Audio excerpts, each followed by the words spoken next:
যে যাকে ভালোবাসবেন তাকেই বিয়ে করবেন জীবনে। যাকে আপনি ফিল করেন যে ইউ লাভ হিম, লাভ হার, তাকেই আপনি বিয়ে করবেন। তা না হলেই ঝামেলা। ভালোবাসাটা ফিল না করলে বিয়ে করা যাবে। ঘটনা এখানে শেষও নেই, আসল ঘটনা সামনে।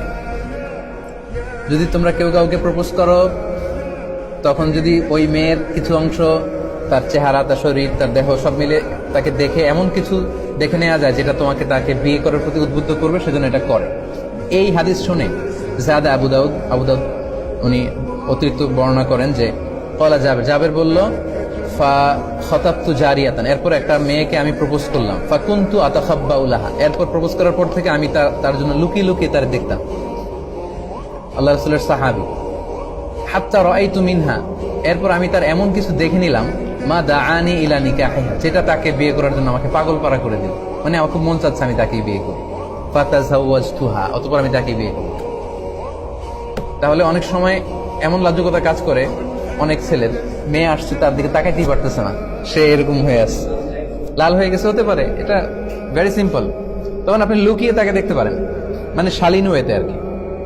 লেটস সে সে পাশে বসে খাচ্ছে, আপনি দেখলেন তাকে, সে কলেজে যাচ্ছে, একটু দেখে নিলেন।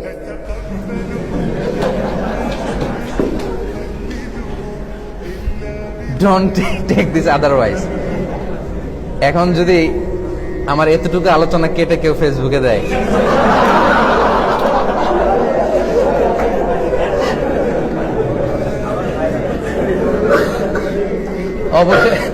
অবশেষে একই বললেন মিজানুর রহমান আছে। কিন্তু আগে আগে যে আমি স্টেপ বাই স্টেপ আমার শ্রোতাদেরকে নিয়ে আমি আগাতে আগাতে এই পর্যায়ে আসছি, এটা কিন্তু মিসিং।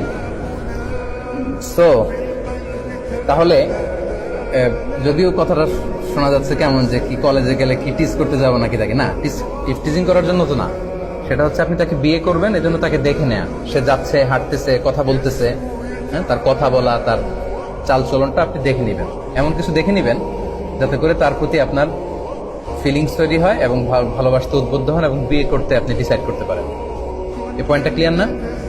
দেখেন, জাবের রাদিয়াল্লাহু তাআলা আনহু আল্লাহ রাসূল সাল্লাল্লাহু আলাইহি ওয়াসাল্লামের কত কাছের সাহাবী। উনি এই হাদিস থেকে এরকমই বুঝেছেন যে আমি যেহেতু কাছে যেয়ে দেখতে পারেন, আমি দূর থেকে তাকে লুকায় লুকায় অনেকবার দেখে ভালো লাগছে, পরে বিয়ে করছি। আচ্ছা, এবার বুখারীর একটা হাদিস শুনেন।